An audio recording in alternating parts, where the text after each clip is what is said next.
우리 좌우에 계신 분들에게 우리 이렇게 한번 인사하고 말씀 들었으면 좋겠습니다. 여호와로 말미암는 인생 되십시오. 그렇게 한번 인사하세요. 여호와로 말미암는 인생 되기를 원합니다. 오늘은 이사야서의 말씀 한 구절로 설교를 좀 시작하고자 합니다. 여러분 잘 아시는 말씀이죠? 같이 한번 읽어볼까요? 이는 내 생각이 너희의 생각과 다르며 내 길은 너희의 길과 다름이니라. 여호와의 말씀이니라. 인생을 살다 보면 가끔씩 체험하고 또 깊이 공감이 되는 말씀이 아닐까 싶어요. 여러분 만약 여러분의 인생이 여러분이 원하는 대로 살아왔다면, 여러분의 인생이 내가 뜻하고 내가 소망하고 내가 계획하는 대로 살아왔다면 과연 이 자리에 몇이나 이렇게 앉아서 여호와 하나님을 앙망하며 그 하나님을 예배하는 인생이 되었을까요? 여러분 내 뜻대로 내 마음대로 내 원대로 되지 않는 그 길에 하나님의 뜻이 있음을 믿습니다. 우리가 그 하나님의 뜻 아래서 만남을 이룬 것이고 함께 더불어 이렇게 교회로 빚어가는 거예요. 그래서 하나님은 말씀하실 수 있는 거지요. 내 길은 너희 길보다 높으며 내 생각은 너희의 생각보다 높으니라. 마치 하늘이 땅보다 높음같이, 마치 동에서 서가 그렇게 먼 것처럼 우리는 우리의 삶 속에 깃든 그 하나님의 뜻을 교회라는 이름으로 날마다 허락된 그 삶의 자리에서 체험해 가는 것이죠. 여러분 원통한 한 여인의 이야기로부터 사무엘서는 시작합니다. 그런 원통한 그 여인의 인생이 먼 훗날 오실 그 메시아를 바라보며 그 눈에 넣어도 아프지 않을 그 아들 사무엘을 통하여 이 소통이 끊긴 이 세대 가운데 하나님의 왕들을 세워가는 그 귀한 선지자로 그 아들이 자라갈 것을 누가 감히 생각하며 기대할 수 있겠습니까? 이게 하나님의 역사라고요. 한나의 그 원통한 삶은 원통한 삶으로 끝난 것이 아니라 그녀의 삶을 통하여 하나님의 역사가, 하나님의 나라가 세워져 가고 있다는 것이죠. 그래서 오늘 우리는 그 여인의 삶 속에 깃든 그 하나님의 역사, 그 하나님의 은혜를 살펴보는 것 아니겠습니까? 이런 생각을 해봐요.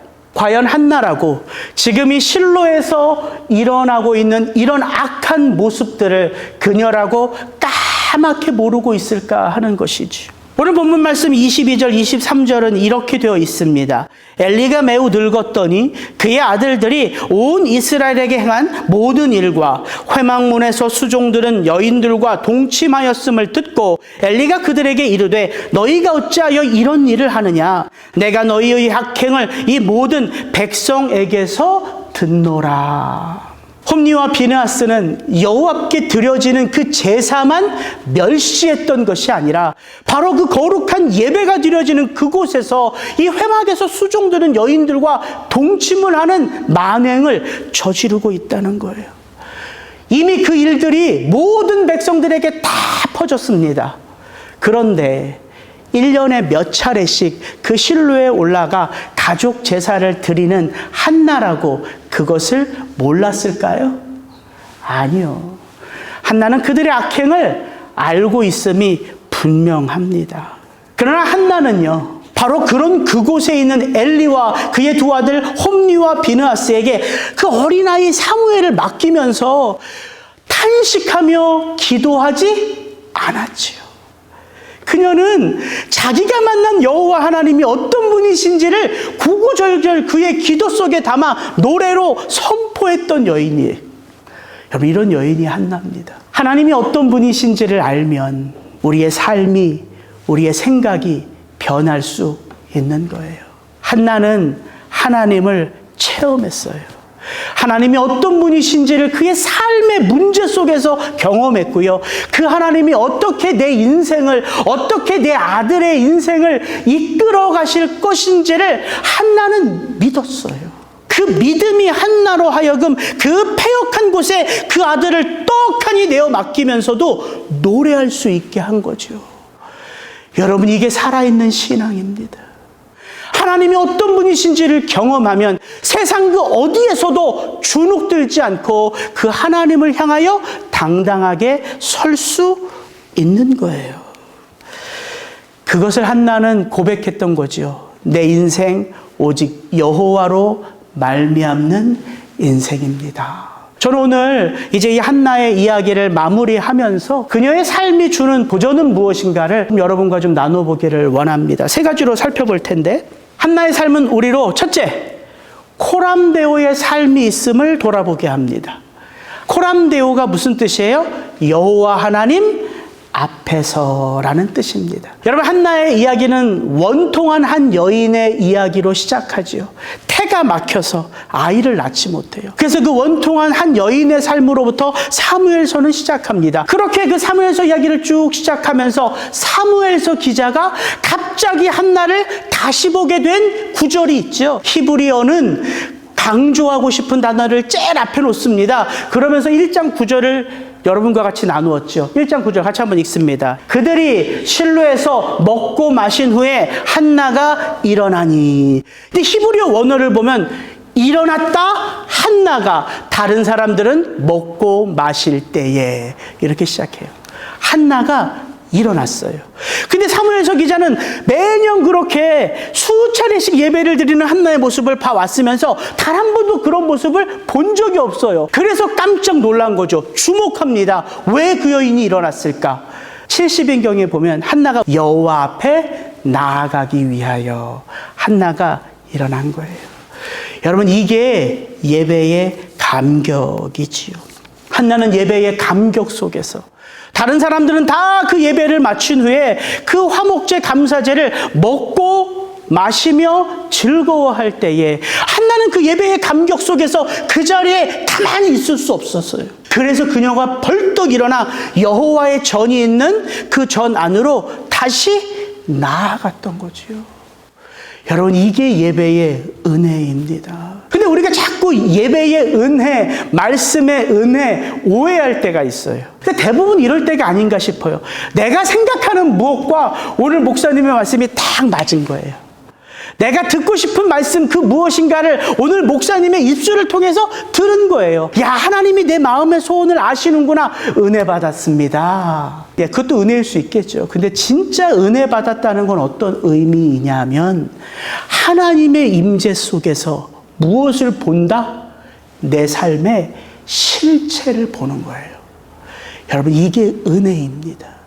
내가 내 삶의 실체를 모르고 있다가 하나님의 말씀이 선포되는 가운데, 그 하나님의 임재 가운데 내 삶의 속속들이 다 보여지는 거예요. 근데 그게 기쁨과 감동과 희열로만 오는 게 아니에요, 여러분. 가슴을 찢어내는 듯한 아픔으로 오기도 하고요, 멈추지 않는 눈물로 임하기도 합니다. 그래서 그건 정말 은혜예요. 왜? 그런 아픔 속에서 무엇이 시작되기 때문에? 회복이 시작되기 때문이에요. 그래서 한나가 은혜 받고 그 여호와의 전에 나아가서 기쁘게 춤추며 노래했습니까? 아니요. 그 하나님 앞에 엎드려서 오랜 시간 흐느꼈어요. 그게 1장에 나오는 한나의 기도 아니었습니까? 그녀가 자신의 삶을 비로소 보기 시작한 거예요. 왜 나의 삶에 이런 원통한 삶이 펼쳐졌는지, 왜 분인 나는 나를 이렇게 괴롭혔으며, 왜 엘가나는 이렇게 끊임없이 나를 예배의 자리로 인도했는지를 한나가 비로소 본 것이지요. 여러분, 코람데오란 다른 게 아닙니다. 내게 일어난 문제고 내게 일어난 아픔인데, 그 문제의 해결책, 그 문제의 해법, 그 문제의 풀이 과정은 누구에게 있다? 예, 하나님에게 있다. 그래서 누구 앞으로 나아가는 거예요? 여호와 앞으로 나아가는 거예요. 이게 코람데오의 삶이에요. 하나님 안에 해법이 있는 거예요. 하나님 안에 길이 있는 거예요. 여러분, 우리가 우리의 삶 속에 깃든 문제 속에 하나님의 섭리가 담겨 있고, 하나님의 뜻이 담겨 있고, 하나님의 계획이 있음을 언제 알아요? 하나님 앞에 나아가 엎드릴 때 알아요. 엎드릴 때. 그 하나님 앞에 나아가서, 하나님, 내게는 왜 이런 원통함이 있나요? 하나님, 왜 내게는 이런 아픔이 있나요? 그 하나님 앞에 그 하나님을 대면하여 진실하게 물을 때에 거기서부터 하나님의 마음이 체험되어지는 거예요. 그래서 한나의 이야기를 보면요, 이거 자꾸 반복해요. 한나가 몸이 약해서 애를 못 낳는 게 아닙니다. 엘가나에게 어떤 문제가 있어서 애를 못 낳는 게 아니에요. 그래서 사무엘서 기자는 이렇게 말하는 거예요. 아무리 엘가나가 그 한나를 사랑해도 그러나 여호와께서 그에게 임신하지 못하게 하시니, 여호와께서 그에게 임신하지 못하게 하심으로 분인나가 그를 심히 괴롭게 하고 격분하였더라. 여러분, 인생 속에도요 그런 일들이 있을 거예요. 누군가가 나를 너무 사랑해서 끊임없이 그런 나를 다시 어우르고 다시 그 하나님 앞에 나아가도록 기도하는 분이 있기에 하나님을 우리가 만나는 거예요. 대부분 그런 게 누굽니까? 그게 어머니의 기도고 아버지의 기도 아닙니까? 또한 여러분의 인생 가운데 이런 일도 있죠. 왜 이렇게 미워하는지, 왜 이렇게 나만 보면 못 잡아먹어 안달인지, 왜 이렇게 나를 손가락질하는지, 왜 이렇게 나를 끌어내리려고 하는지, 그런 사람들이 혹시 여러분 주변에 있다면 그 사람은 여러분의 원수가 아니에요. 여러분으로 누구 앞에 나아가도록? 하나님 앞에 나아가도록. 분인나는 한나의 이야기 가운데 여기 한 군데 딱 나오고 안 나옵니다. 그녀의 역할은 다른 게 아니에요. 한나로 하여금 너의 인생 가운데 태가 막힌 것은 너 때문이 아니라 하나님 안에 그 계획이 있고 그 뜻이 있고 그 섭리가 있음을 알려주는 여인이라는 거예요. 그래서 한나가 벌떡 일어나 그 예배의 감격 속에 그 하나님 앞에 나아가 엎드릴 때에 한나의 삶의 모든 주변은 다 사라지고 한나는 그 하나님과 대면하여 그 하나님 앞에 자기의 모든 것을 다 쏟아놓지요. 여러분, 다 쏟아놓는 것, 이게 통하다라는 뜻이라고 말씀드렸어요. 하나님 앞에 이렇게 내 것을 다 쏟아 놓으면 와, 스트레스가 다 풀렸다, 여기에 은혜가 있는 것이 아니라 쏟아 놓아진 그 자리에 다시 무엇이 채워진다? 하나님의 마음이 채워진다. 그래서 한나는 자신도 모른 채 하나님의 그 원통한 마음, 하나님이 이 땅을 바라보며 아파하는 그 마음을 그대로 받아서 하나님 앞에 서원할 수 있었던 것이죠. 하나님이 원통한 나의 상황과 사정과 형편을 아시고 내 인생 가운데 나를 사랑하여 돌아보아 주시면 그 아들 제가 하나님께 평생 나시린으로 드리겠습니다. 이런 고백들이 여호와 앞에 서는 그 삶에서 일어난다는 거예요. 여러분, 이게 코람데오의 삶인 것이지요. 한나는 그 하나님을 체험했고 그 하나님으로 말미암는 인생이 되었기에 그 아들 사무엘조차 그 여호와 앞에서 자랄 것을 믿은 거예요. 그래서 오늘 사무엘의 이야기가 시작되는 2장 11절 이렇게 되어 있습니다. 엘가나와 한나는 라마의 자기 집으로 돌아가고 그 아이는 제사장 엘리 앞에서 여호와를 섬기니라. 이게 사무엘 이야기의 시작이에요. 사무엘의 삶은 어디로부터 시작해요? 그 패역한 엘리, 홈니, 비느하스 앞에서 시작돼요. 그 엘리로부터, 그 홈니와 비느하스로부터 그 제사를 드리는 업무를 하나하나 배워가는 엘리의 제자가 된 거예요. 사무엘의 이야기는 엘리 앞에서 시작된 것처럼 소개되지만 오늘 우리가 함께 읽은 그 본문에는 계속해서 어떤 이야기가 반복돼요? 2장 18절, 사무엘은 어렸을 때 세마포 에봇을 입고 여호와 앞에서 섬겼더라. 21절, 아이 사무엘은 여호와 앞에서 자라니라. 오늘 사무엘 이야기가 마지막 때는 26절, 아이 사무엘이 점점 자라매 여호와와 사람들에게 은총을 더욱 받더라. 사무엘은 엘리 앞에서 자란 게 아니에요. 사무엘은 홈니와 비느하스의 영향력 아래서 자란 게 아니에요. 사무엘은 누구 앞에서 섬겼고 누구 앞에서 은총을 받았고 누구 앞에서 세워져 가요? 여호와 하나님 앞에서. 이게 코람데오예요. 성도는 이 세상 그 하나님의 크심을 체험하는 거예요. 제가 늘 말하잖아요. 다윗이 골리앗 앞에 섰습니다. 다윗이 근데 무엇을 의지하고 누구를 의지하여 골리앗 앞에 섰어요? 만군의 주 여호와 하나님이시죠. 다윗은 뭘 본 겁니까? 골리앗 너머에 당당하게 서 계시는 여호와 하나님 아닐까요? 그의 눈에는 보인 것 아닐까요? 마치 이것과 똑같습니다. 하나님의 사람 엘리사가 그 아람 군대로부터 쫓겨서 엘리사가 있는 성에 아람 군대가 그 성을 가득 둘러싸고 있어요. 엘리사를 잡으려고. 그래서 엘리사의 종 사환 게하시가 아침에 눈을 떠보니까 온 성에 아람 군대가 가득해요. 깜짝 놀라서 엘리사에게 갑니다. 주여 어찌하오리까? 아람 군대가 당신을 잡으려고 여기 가득합니다. 엘리사가 요동하지 않지요. 두려워하지 말아라. 그리고 엘리사가 그를 위하여 기도합니다. 여호와여 원하건대 그의 눈을 열어서 보게 하옵소서. 여호와께서 그 청년의 눈을 여심해 그가 보니 불말과 불병거가 산에 가득하여 엘리사를 둘렀더라. 누구의 눈에 보일까요? 여호와 앞에 살아가는 사람의 눈에 보여요. 여러분, 하나님 앞에 살아가면요, 그 하나님을 진정 두려워하면요, 세상에 주눅들지 않습니다. 이게 믿음이에요. 한나는 여호와 앞에서 그 하나님의 크심을 바라보았기에 그녀의 인생이 아무리 초라하고 아무리 산골에 사는 한 여인의 삶일지는 몰라도 그 여인은 주눅들지 않아요. 두려워하지 않아요. 머뭇거리지 않습니다. 그 여인의 삶 모든 것은 하나님의 통치와 다스림 안에 있다고요. 여러분 기억하십시오. 여러분의 삶 여호와 하나님 앞에 있다는 거죠. 두 번째, 한나의 삶은요, 지금 나의 예배와 기도를 돌아보게 합니다. 여러분, 코람데오의 인생이 이 세상 가운데 능력인 것은 그렇게 하나님 앞에 살아가는 사람들 속에 누가 드러나기 때문이에요? 하나님의 임재라고요. 여러분, 이게 리더십이에요.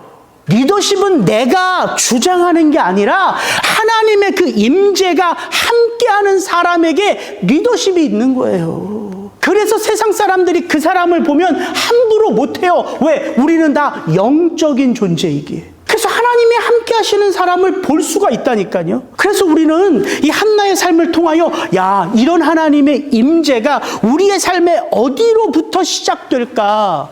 다른 거 아니죠. 예배, 기도 외에 뭐가 있겠어요? 그 예배는 하나님을 만나는 자리 아닙니까? 그 기도는 하나님께 내 문제를 가지고 나아가는 자리 아닙니까? 거기에 하나님의 기름 부으심이 임하는 거예요. 한나는 우리로 지금 나의 예배, 나의 기도하는 삶을 돌아보게 합니다. 제가 한나의 기도를 다루면서 한나에게 기도하고 나서 엘리의 축복을 듣고 여호와께 은혜 입기를 원하나이다 하고 그가 돌아가서 그의 뭐가 변했다고요? 그 얼굴에 근심빛이 사라졌다고 말하거든요.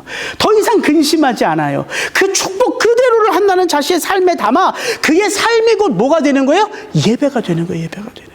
제가 이 자리에서 여러분에게 참 예배는 우리의 삶에 준비해야 됩니다. 이렇게 말씀드릴 수 있어요. 그러면서 저와 여러분이 우리의 일주일의 삶 무엇을 준비해야 하는지 여러 가지 것들을 말씀드릴 수 있어요. 그런데 목사의 이야기를 듣고 바뀌는 삶이라면 아마 진작 여러분이 바꾸셨을 거예요. 그래서 오늘은 그런 거 하나하나 말씀드리고 싶지 않아요. 이것만 말씀드릴게요. 나의 예배와 기도를 향한 하나님 아버지의 마음이에요. 여러분 한번 생각해 보세요. 이 예배를 통해서 내가 문제가 있고 이 예배 가운데 하나님을 만나서 내가 해결받기를 원한다. 그 근원은 하나님께 있다. 이런 마음을 가지고 예배하고 기도하는 게 우리 마음의 심령이잖아요. 근데 여러분 이거 놓치면 안 됩니다. 그렇게 예배를 통해서 하나님을 만나고 싶고 그렇게 기도를 통하여 하나님의 뜻을 듣고 싶은 내 마음의 갈급함보다 누구 마음이 더 갈급할까요? 사실은 하나님 아버지의 마음이에요. 예배는 그래서 은혜인 거예요. 그 어떤 예배자의 마음보다요, 그 예배자를 향한 하나님의 마음이 훨씬 더 크다고요. 훨씬 더 깊고 훨씬 더 넓고 한량없는 은혜는 나의 간절함에서 나오는 게 아니라 나의 그 간절함을 너무 귀하게 보시는, 왜? 하나님이 보시니까 아시는 거예요. 그렇게 하나님으로부터 부어지고 쏟아지는 거예요. 그래서 이 말씀 같이 한번 읽습니다. 요한복음 4장 23절 같이 읽습니다. 시작. 아버지께서는 자기에게 이렇게 예배하는 자들을 찾으시느니라. 그 다음 말씀 읽습니다. 여호와의 눈은 온 땅을 두루 감찰하사 전심으로 자기에게 향하는 자들을 위하여 능력을 베푸시나니. 이 마음이 지금 예배하는 나를 향한 하나님 아버지의 마음인 것을 여러분이 아신다면, 믿으신다면, 제가 이 자리에 서서 예배 시간을 잘 지키며 오십시오. 예배 때 졸지 마십시오. 예배 때 한눈 팔지 마십시오. 아무리 얘기해도요, 행동은 그 목사의 말을 듣고 변하는 게 아니에요. 이 아버지의 마음이 체험되어질 때 삶은 변하는 거예요. 그래서 이 한나의 이야기는 지금 나의 예배, 지금 나의 기도를 돌아보게 한다고요. 하나님이 진정 원하시는 예배, 너무 잘 아는 말씀이죠. 다윗이 고백합니다. 주께서는 제사를 기뻐하지 아니하시니 그렇지 아니하면 내가 드렸을 것이라. 주는 번제를 기뻐하지 아니하시나이다. 하나님께서 구하시는 제사는 상한 심령이라. 하나님이여 상하고 통회하는 마음을 주께서 멸시하지 아니하시리이다. 그리고 사무엘이 똑같은 말을 합니다. 사무엘이 그 사울에게 이르되 여호와께서 번제와 다른 제사를 그의 목소리를 청종하는 것을 좋아하심같이 좋아하시겠나이까. 순종이 제사보다 낫고 듣는 것이 순양의 기름보다 나으니. 사무엘은 하나님 앞에 어떻게 예배하는 것이 하나님을 기쁘시게 하는 것인지, 하나님 앞에 도대체 내가 어떤 마음으로 기도하는 것이 그 하나님을 기쁘게 하는 것인지 사무엘은 누구를 통해서 배웠을까요? 그의 어머니 한나라고요. 그래서 한 가지 더 나눌 수 있는 게 있더라고요. 한나의 삶은 내 삶의 매 순간이 믿음의 역사를 이루는 기회임을 우리로 깨닫게 합니다. 오늘 말씀 2장 18절부터 21절 제가 한번 읽어드릴게요. 사무엘은 어렸을 때에 세마포 에봇을 입고 여호와 앞에서 섬겼더라. 그의 어머니가 매년 드리는 제사를 드리러 그의 남편과 함께 올라갈 때마다 작은 겉옷을 지어다가 그에게 주었더니 엘리가 엘가나와 그의 아내에게 축복하여 이르되 여호와께서 이 여인으로 말미암아 내게 다른 후사를 주사 이가 여호와께 간구하여 얻어 바친 아들을 대신하게 하시기를 원하노라 하였더니 그들이 자기 집으로 돌아가매 여호와께서 한나를 돌보시사 그로 하여금 임신하여 세 아들과 두 딸을 낳게 하셨고 아이 사무엘은 여호와 앞에서 자라니라. 여러분, 엘리 제사장은 그의 두 아들 홈니와 비느하스와 함께 살고 있어도 그 아들들의 패역한 만행을 어떻게 알아요? 소문을 듣고 알아요. 내가 데리고 살고 있는데도 그 아들들의 문제를 소문을 듣고 아는 자가 엘리입니다. 근데 한나는요, 그 아들 사무엘을 저 멀리 실로에 보내놓고 본인은 에브라임 산지 라마다임 소빔에서 살아가요. 그러다가 1년에 한두 차례 실로에 올라가 그 아이 사무엘을 보는 게 전부입니다. 그런데 누구의 영향력이 이 세상을 바꿉니까? 한나의 영향력이에요. 그 차이는 어디서부터 비롯되는 걸까요? 하나님을 체험한 예배자의 삶이에요. 이 두 가정, 엘리 가정과 한나의 가정, 이게 비교가 되는 과정입니까?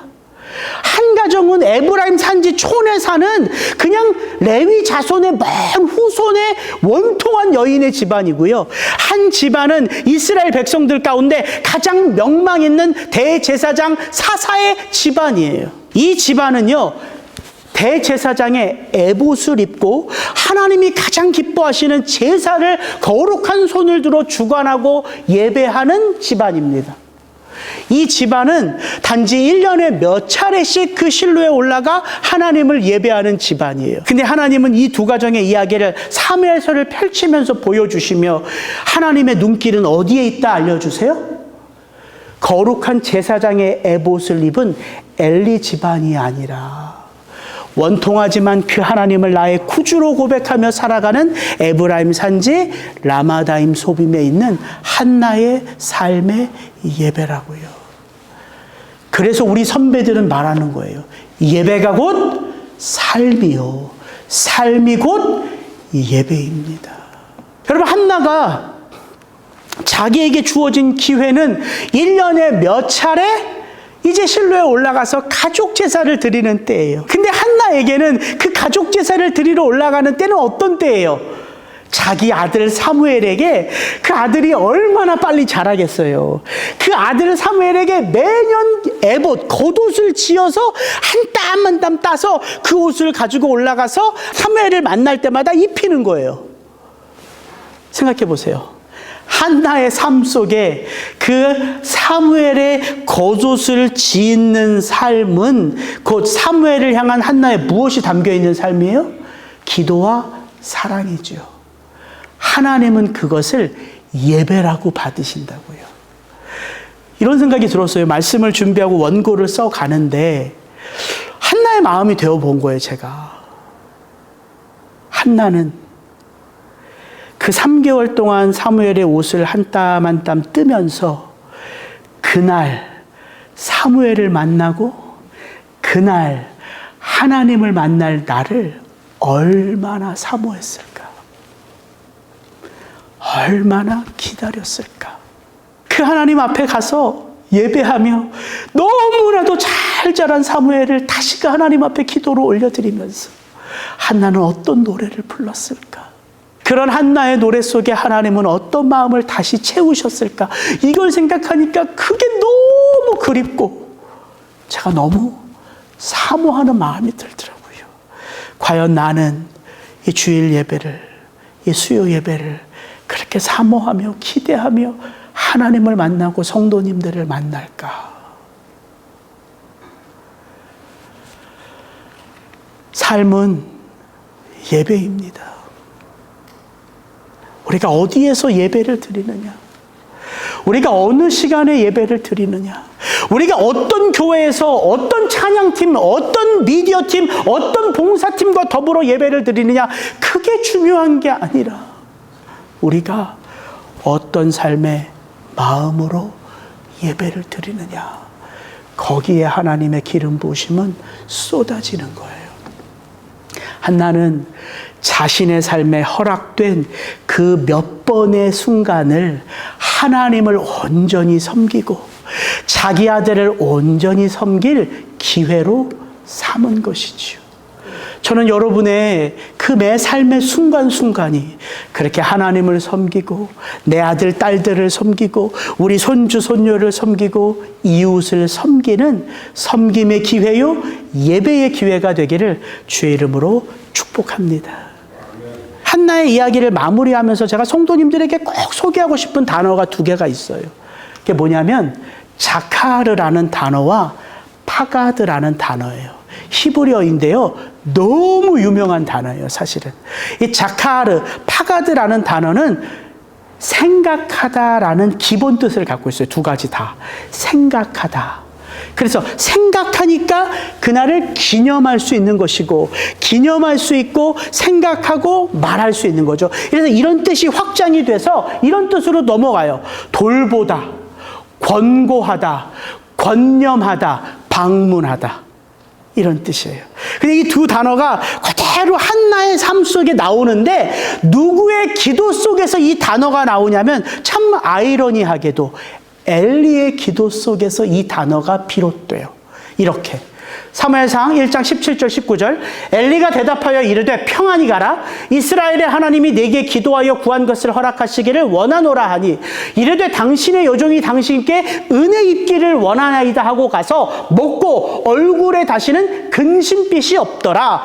그들 엘가나와 한나가 아침에 일찍 일어나 여호와 앞에 경배하고 돌아가 라마의 자기 집에 이르니라. 엘가나가 그의 아내 한나와 동침함에 여호와께서 그녀를 생각하신지라. 이 생각하신지라가 자카르예요. 한나의 삶을 하나님이 주목해서 바라보시고 그녀의 그 원통한 삶을 생각하세요. 누구의 기도를 듣고? 엘리의 축복을 듣고. 참 너무 아이러니하죠. 또 오늘 말씀 2장 20절 21절입니다. 엘리가 엘가나와 그의 아내에게 축복하여 이르되 여호와께서 이 여인으로 말미암아 네게 다른 후사를 주사 이가 여호와께 간구하여 얻어 바친 아들을 대신하게 하시기를 원하노라 하였더니 그들이 자기 집으로 돌아가매 여호와께서 한나를 돌보시사 바가드예요. 그로 하여금 임신하여 세 아들과 두 딸을 낳게 하셨고 아이 사무엘은 여호와 앞에서 자라니라. 제가 왜 이 두 단어를 여러분에게 나누고 싶었냐면 우리는 이 세상을 살아가면서 이런 생각할 때가 있지 않습니까? 세상 살아가기 참 너무 어렵다. 세상 참 너무 더럽다. 세상 참 눈에 꼴 보기 싫은 사람들이 아주 너무너무 잘 나가는 거 진짜 꼴 보기 싫다. 도대체 이런 세상 속에서 하나님이 어떻게 나의 삶을, 믿는 자의 삶을 돌보시고 역사하시고 함께 하실까? 정말 삶이 그 원통하면요, 기도할 때 그런 기도 나옵니다. 이런 더러운 세상 하나님 그냥 나를 좀 데려가 주세요. 저는 하나님께서 이 엘리의 기도, 하나님이 모르세요? 엘리가 얼마나 패역한지, 그의 두 아들 홈니와 비나스가 얼마나 악한지 하나님이 모르세요? 아니요. 이제 4장에서 이 가문의 남자들은 다 죽습니다. 엘리도 죽고 그의 두 아들 홈니와 비나스도 죽어요. 근데 왜 하나님이 참 공교롭게 한나를 기억하고 그녀의 삶의 원통함을 생각하시며 그녀의 인생 속에 찾아오셔서 그녀의 태를 열어주시는 이 놀라운 기적 같은 역사를 그 엘리, 패역한 자의 기도를 통해서도 역사하실까? 이게 번뜩 생각이 나는 거예요. 아, 하나님은 하나님의 사람들만 당신 눈앞에 두신 게 아니구나. 모든 인생이요, 여호와 앞에서예요. 엘리와 홈니, 비나스도 누구 앞에서 살아가는 거예요? 여호와 앞에서 살아가는 거예요. 그래서 하나님은 모든 세상의 것을 다 당신의 뜻대로 사용하실 수 있어요. 마치 사도 바울이 로마서에서 하나님이 애굽의 바로를 들어 사용하셨다 말한 것처럼 하나님은 엘리의 그 입술 속에 담긴 그 의미 없는 기도까지도 하나님은 들으시고, 그 엘리의 기도 때문이 아니라 하나님의 그 선한 뜻을 악한 자들의 입술을 통해서도 사용하시고 그 뜻을 이루어 가신다고요. 그러니까 제가 딱 보여지는 게 있더라고요. 한나라는 여인의 삶이었습니다. 여러분, 한나는 상황을 탓하지 않았어요. 여호와의 그 은혜를 그 예배 가운데 체험한 이후에는 한나는 사람을 구별하지도 않았어요. 우리 같으면 그러지 않았겠습니까? 목사님, 그 교회 목사 그 사람 아니에요. 만나지 마세요. 우리는 그러지 않았겠어요? 목사님, 그 장로님 조심하셔야 돼요. 하나도 하나님의 임재가 없어요.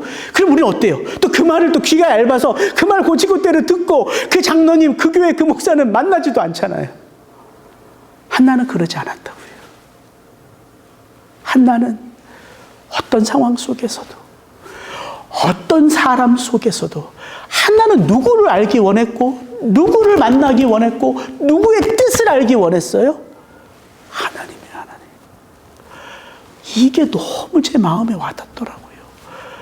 그렇구나. 하나님이 우리를 세상 가운데 그렇게 키우시는구나. 좋은 사람, 믿음이 깨어있는 사람, 하나님의 임재로 가득한 사람만을 만나게 하시는 게 아니라 세상에 악한 사람, 볼품없는 사람, 믿음 없는 사람 속에도 우리로 거하게 하시되 그 가운데서 누구를 보게 하세요? 하나님. 그 가운데서 누구의 뜻을 분별하게 하세요? 하나님. 그 가운데서 누구의 뜻이 성취되기를 애쓰게 하세요? 하나님. 그게 세상 가운데 빛으로 드러나는 삶이구나. 그래서 교회의 역사는요, 이렇게 모여 있는 데 있는 것이 아니라 이렇게 모여서 하나님의 뜻을 체험하고는 흩어지는 삶의 교회의 능력은 전파되는 거예요. 그래서 저는 여러분들을 축복합니다.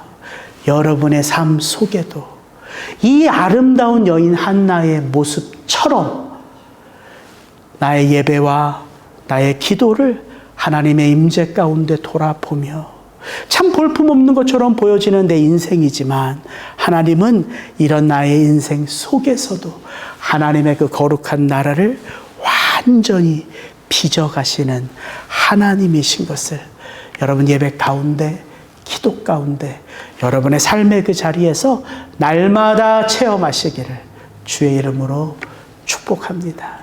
같이 기도하겠습니다.